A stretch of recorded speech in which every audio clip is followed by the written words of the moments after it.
non-otaku. It always look really good. Oh, it looks amazing. Especially if you know what the dish tastes like. Right. You can easily imagine in your mouth. Yeah. After watching the show, I would definitely eat an orc, especially an orc general, especially if you fried it. You like, oh, I'm like drooling.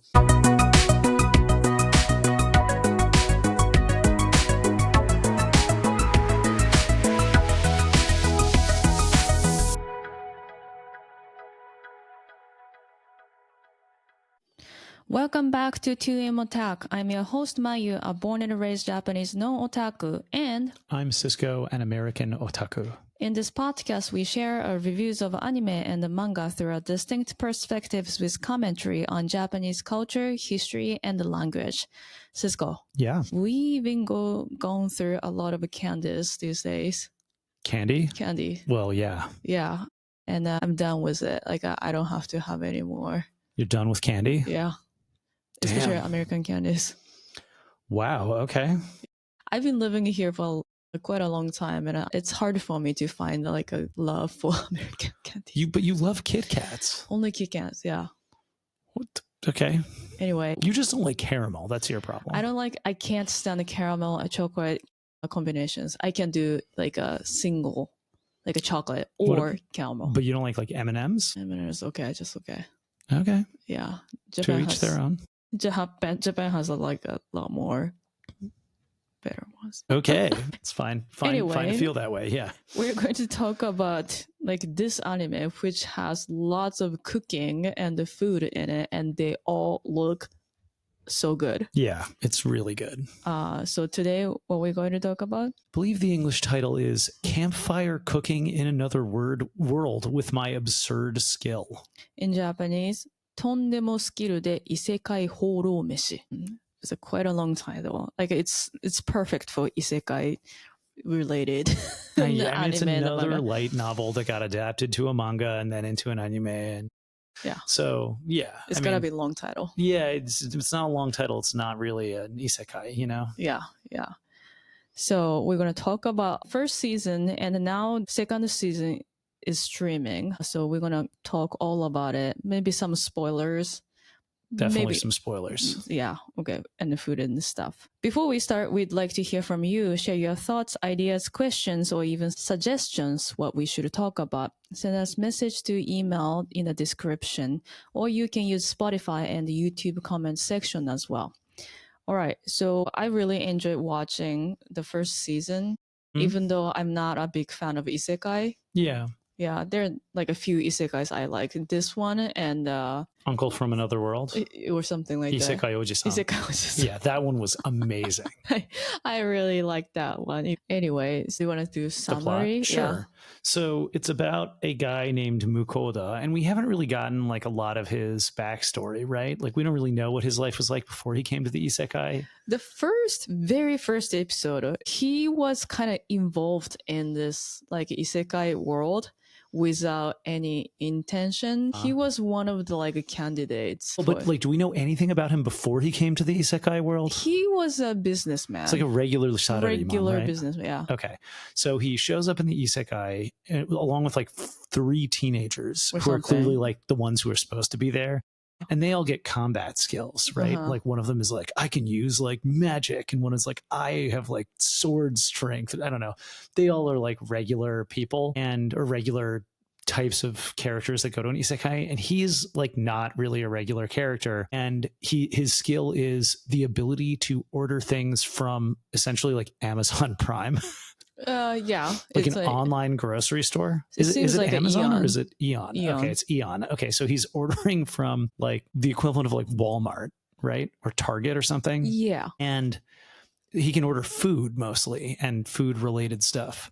So he has to pay for it, which is interesting. It's not just free, but because the modern world is so much cheaper than the medieval world, anytime he earns any money at all in the medieval world, he's able to buy enormous quantities of stuff.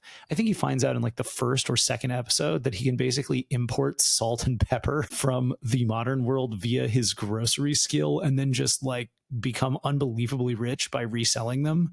But then he doesn't actually do that. Like, that could have been the end of the story. He did a little bit selling like shampoo and like soap and stuff. Well, yeah, he does that later when he like meets the guy who really wants it for his wife or whatever. But he kind of never becomes like just a reseller, you know? Right. He wants to explore the isekai and like get to know it a little bit. So he only wants to make enough money to like keep going on his journey. Like, he's not greedy, and he doesn't try to like abuse his power. Instead, he just uses it to like have a nice time, like adventuring around. So right away he's cooking, I don't know, some like really delicious seeming meat, and he attracts the attention of Fenrir. Is Fenrir like just like, is he like a god? Is he just like a super powerful monster? Are there other Fenrirs elsewhere in the world? Super powerful monster, I think. Yeah, we kind of like don't know, right? Like, is there only one Fenrir, or are there like multiple Fenrirs? I guess they haven't clarified that. Fenrir can talk. He can speak like human language. He has unbelievably powerful magic, and he's like an S-class monster. And he's like, oh, I'll be like I think he just makes himself like the other guy's companion, or I don't know what I want to call this. Familiar, I think, is how they refer to it. So he just decides that he will be Mukota's familiar in exchange for Mukota feeding him regularly. So now Mukota has to cook stuff all the time to feed Fenrir. And it seems like it wouldn't be that hard to make Fenrir happy. Like, you could just cook him like a steak, like, you know, once a day, and he would be okay. But Mukota seems to really like cooking. So he prepares like a variety of different dishes all the time. And pretty much anyone in the other world who eats anything that Mukota makes at any time is just like, oh my God, this is so good. Like, I've never eaten anything this good before. And one of the things that I like about the show is that he keeps preparing different types of monsters. So the orcs in this one have sort of pig noses, and so they apparently taste like pork. And I guess that might be a play on like pork and orc being almost the same word. But at first he's like very bothered by that. He's like, oh, but they are humanoids. Are we being like cannibals if we eat them? And everyone else is like, no, it's fine. So he just starts eating, and he's like, wow, this is really good. But they eat dragons, and they eat, I don't know, snakes, like giant snakes, and they eat spiders. Yeah, they eat everything, and like everything they eat, they're always like, oh, it tastes like chicken or whatever. Invariably, like, the monsters taste delicious rather than bad. So that's kind of funny. He eventually gets another summon, or not even a summon, another familiar that's a slime. And like, the slime keeps leveling up really quickly, and so it becomes like super overpowered almost right away. And so both his giant wolf and his slime can basically kill anything they come across almost instantly. And so the show's really not about fighting. The show is instead about cooking and like how he decides to prepare like the new monsters he's gotten. So it's sort of fun. Yeah. It's not really about like politics or, I don't know, fighting or action. And he has kind of a cheat skill enabled, so he can just do whatever he wants most of the time. But so there's like some human interaction and a lot of comedy and a lot of cooking. And it's great. When I started watching this anime, I reminded me of Delicious in Dungeon, but it's different. It's not the same as Delicious in Dungeon. Very different. Well, first of all, it's isekai, like a regular human goes to isekai, and then using very like a real life skill in isekai. So it's a very different plot. Yeah. There are many characters, and then I like all of them. But I like Sui the best, I think. I think almost everyone seems to agree in the show and out of the show. Because how, I don't know the gender of the slime, but... I don't think slimes have genders. Okay. But the slime sounds really cute. So cute. And it sounds like a little kid. Yeah. But very powerful. Yeah. When the slime needs to. Sui seems like one of like those characters you kind of fantasize. Like, what's the temperature is like when you touch it, like what the feeling is like. And then when Sui eats, you can kind of see through like a Sui digesting. Right. Like what's happening? Like what's the system is like inside of Sui? It's like very highly acidic. It's just melting everything inside its body. Anyway, Sui is really, really cute. So the second season, I think the first episode started with gyoza.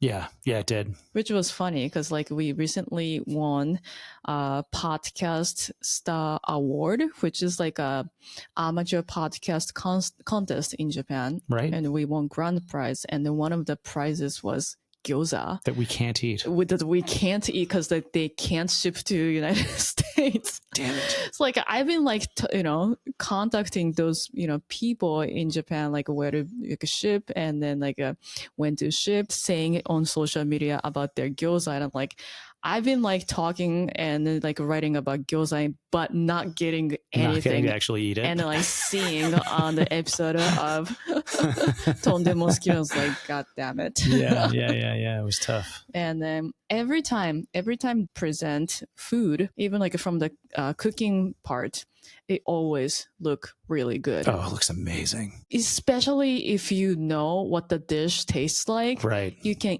easily imagine in your mouth. Yeah. After watching the show, I would definitely eat an orc, especially an orc general, especially if you fried it. You like, oh, I'm like drooling. Especially if you put it in some egg, right? And then battered it with some like panko and then fried it and made like a tonkatsu. Oh, orc general. Also, the fried chicken wyvern or whatever, that one also looked awesome. Yeah. They made like enough for a whole city. Yeah. Oh, I would eat that too. And then like it's so interesting that you can see the actual ingredients that products that sold in Japan. Yeah, sort of shocking amounts of product placement in this, right? So like if you want to make like, I don't know, pork general tonkatsu or something, you need this like product. Yeah, they kind of tell you like buy this and this. Yeah, it's funny because he's ordering everything from an online supermarket. I think he is a good cook, but also he's not a gourmet chef, right? He's like an everyman cooker, like he prepares stuff at home and he's looking for recipes that take less than 30 minutes to prepare, right? I mean, it depends on the food. Frying like pork takes a little bit of time. Right. Yeah, but like flavor things, like a kimchi flavor thing, you can just buy the product. Right. Yeah, and he does a lot of buying sauces, which makes sense because obviously the people in this other world like don't have, I guess they have spices, but like no one has sauces, it seems like. So when he's like, oh, I bought like garlic sauce, people just freak out to be like, oh, it's so good. He's also like weirdly interested in nutrition. Yeah. Like he always makes them eat vegetables, even though like nobody wants to eat vegetables in the other world. And he's like, well, you got to like have some vegetables in it. And I feel like especially in the second season, the first season really is about meat because a lot of the jokes and comedy come from, hey, we killed this giant monster. Like, what will its meat taste like? But I feel like in the second season, he makes more things that are like not necessarily just meat, which is kind of cool. It's kind of very Japanese. Yeah. He also has an item box skill where he can just put things into his item box like via a magic portal anywhere, which would be super useful. Like you wouldn't have to carry a backpack around ever again because you could just drop things in and out of your item box like right next to you. Like I hope science is working on that. And food in the pot. Right. Like it doesn't. I think the item box must have climate control. Okay. No, not only that, but also like it doesn't spill or like how does it work? I think it's like the room of requirement. Like you just reach in and you are able to pull out like whatever you're thinking about, like without any problems. Like you don't have to go into it to your item box. Like you literally just are like, oh, I'm thinking of like this thing in my item box. You reach in and pull it out. I would love that to have that. Right? Yeah. That's what I'm saying. I think we need to get like our best like dark matter physicists working on an item box. Yeah. And the second episode of second season, there's a new character. A pixie dragon. Pixie dragon. I was talking about Erulando, the guild master. Oh, the guild master. He's hilarious. He's so funny. Yeah. He's obsessed with dragons. I think in a way I can relate to him. Oh, really? Yeah. Like why? I don't know. He loves like he's passionate about what he studies. That's true. And he's so otaku about it. Yeah, he really is. Yeah. And then when he was eating like one of the meat, I can't remember, Earth Dragon something. The Earth Dragon steak or whatever. He was in tears. Yeah. He's a good character, I think. Yeah, it's pretty funny. Yeah. Do you have any favorite character in the show? I really like his party that he starts out with, Iron Will and the other people in that party, which just showed up in this most recent episode we saw again.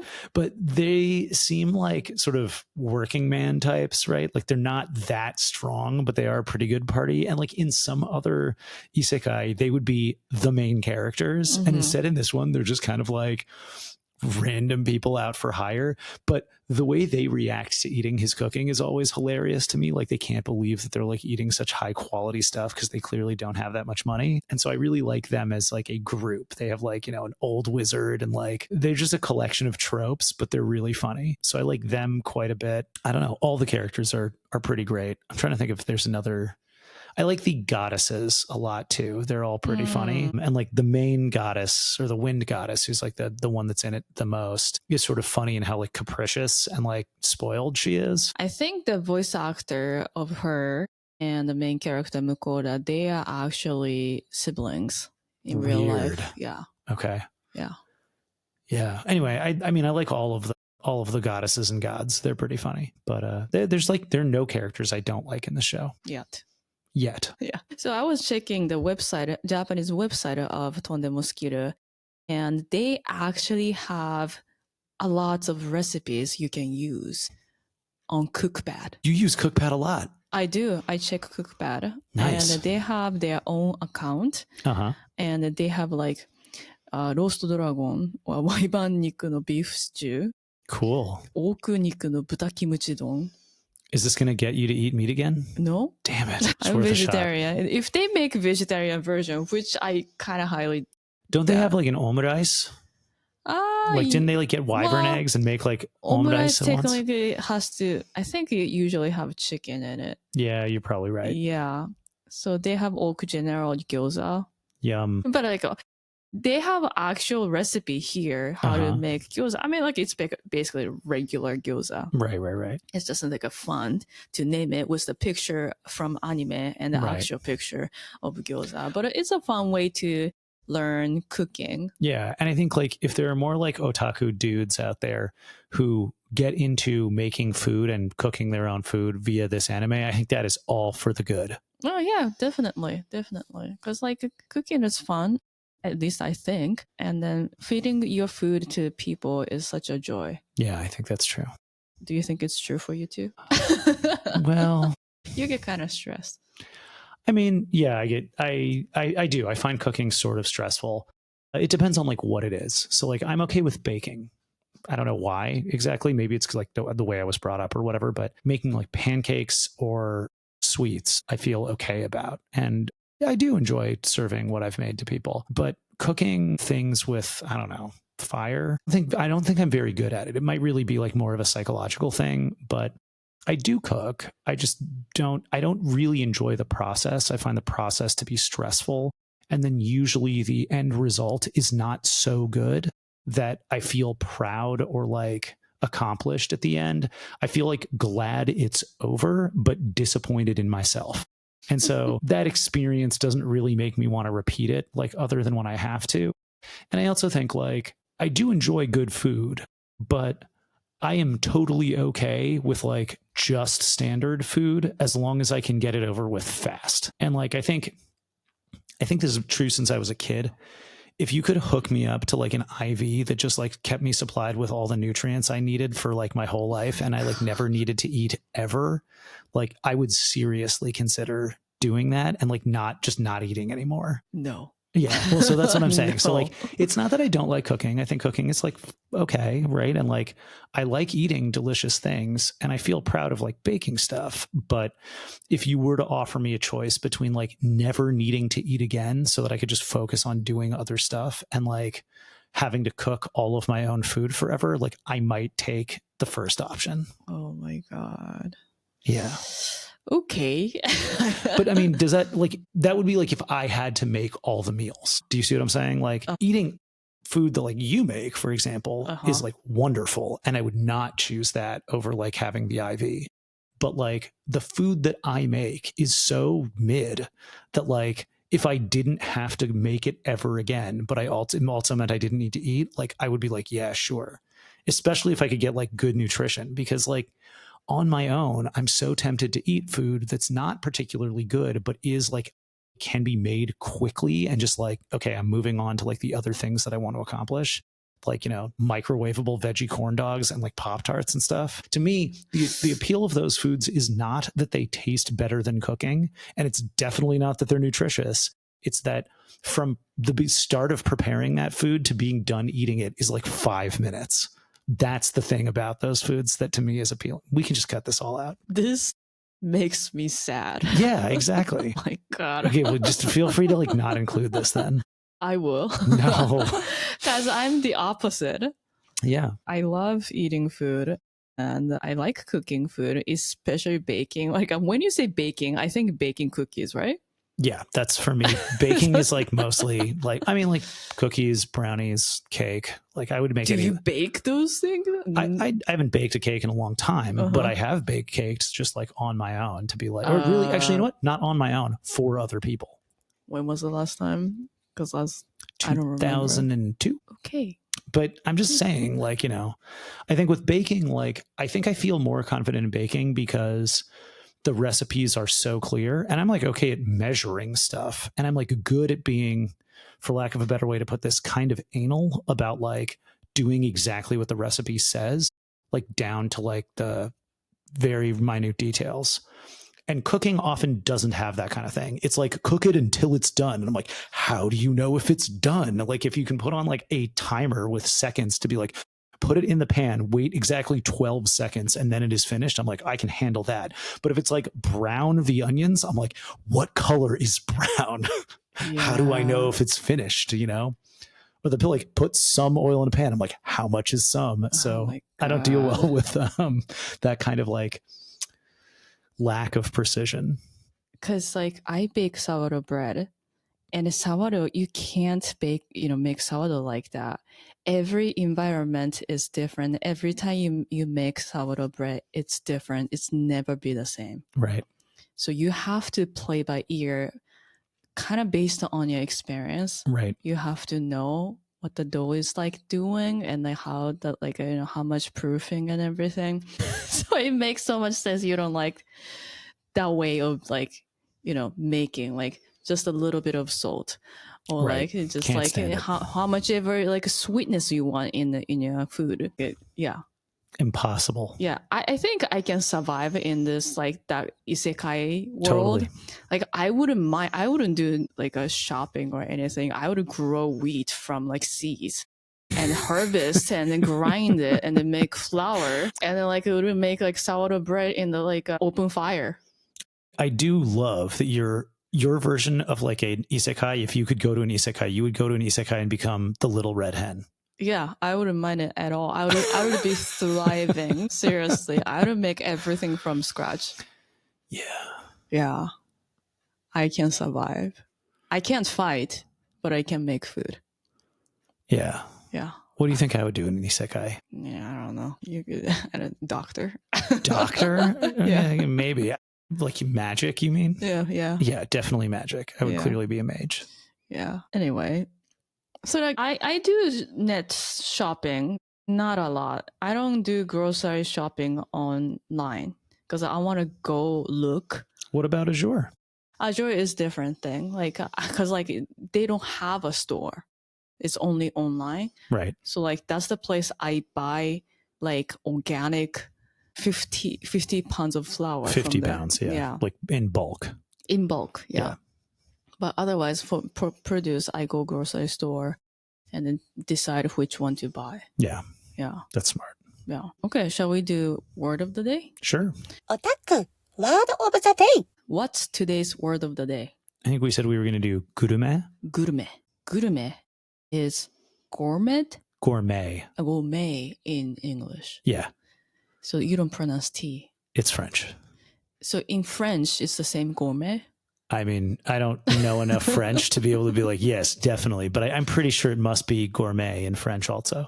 Okay. So I feel like gourmet and the gourmet is... You mean gourmet? Gourmet. Okay. I can pronounce. It's different. Because in Japanese, when we say gourmet, that means really tasty food, delicious food. Or people who eat a lot of good food and then they know what good food is. Yeah. So no, that's the same meaning as in English.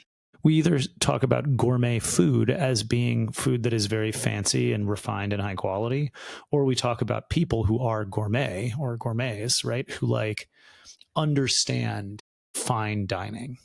And I think there's a difference between them eating good stuff and eating a lot of it. If you just eat a lot of food and you really enjoy eating and drinking, but you don't care that much about quality, you're a gourmand, someone who like just likes eating a lot. If you don't necessarily eat a lot, but you do care a lot about the quality of what you eat, then you are a gourmet. But it's tricky because we use it both as a noun and as an adjective in English. So when we call someone a gourmet chef, we mean that they cook really high quality food. But when we call someone just a gourmet, we mean they are like a connoisseur of good, fine dining and wine often. Yeah. So I think if you go to Japan, like you hear gourmet, the word gourmet a lot, but the pronunciation is quite different, right, from English and French. I mean, I'm sure it's Japanese people trying to pronounce gourmet and just saying gourmet, which sounds a little more French to me. But yeah, I'm sure it's from the same place. Yeah. All right. Anything else you'd like to add before we end? I enjoy this show's approach to Isekai in that it's really not taking itself very seriously. And I kind of struggle with Isekai anime that do take themselves really seriously because, I don't know, the concept is so done to death that anytime you try to make it seem really serious, it's just hard to like get into it. But I was watching an ad today for like a remaster of Dragon Quest 1 and 2 that's coming out for the Switch. And I was like, oh, like the reason Isekai stuff is so commonplace, I think, is that anybody who was born in the 80s like grew up experiencing Isekai after Isekai via JRPGs. And so the whole generation is just really familiar with the idea of like, you're a hero in another world. And so, yeah, I don't know, this one being not about being a hero at all and just about being people sort of enjoying the world and then like also playing with the idea of the world building by like breaking the rules constantly is sort of fun. I like it. They're like missions or a quest. Occasionally he like accepts jobs from a guild, right? And I guess there was like one part of the first season where there's some actual peril. Like the people in the town are really worried about getting attacked by like an army of wyverns or something. But the resolution is that Feru and Sui just go out and like literally kill them all in like one attack. So it never, the stakes never feel very high for the main characters, even when they are portrayed as being high for the other people in the show. So I think it's a really nice anime that you can even watch with kids. Yeah, I agree. And then you might be able to encourage your kids to cook something fun, interesting, sometimes like very Japanese. Almost all of it's pretty Japanese, except for, yeah, even the steak is Wagyu, right? Yeah. And they pour like, what kind of sauce? Like it felt like a tamanegi sauce? I can't remember. I think he likes the garlic sauce. Garlic sauce. Yeah, like yakiniku sauce. Who doesn't like yakiniku sauce? It's unbelievably good. But like, if you have that good meat, like, why do you want to waste with like a what extra sauce? Oh my god, that was what I was thinking. Like, it's a waste. It's not a waste. It makes it even better. Okay. You don't eat it. You don't even eat meat. No, not anymore. Yeah. So yeah, you just don't know. It's okay. All right. Thank you so much for listening to this week's episode. If you liked this week's episode, please give us good reviews on Spotify and Apple Podcasts, or like and leave a comment on YouTube. Make sure to subscribe and follow 2M and 3M. It'll keep us making more fun episodes. See you next time for more 2AM. Peace.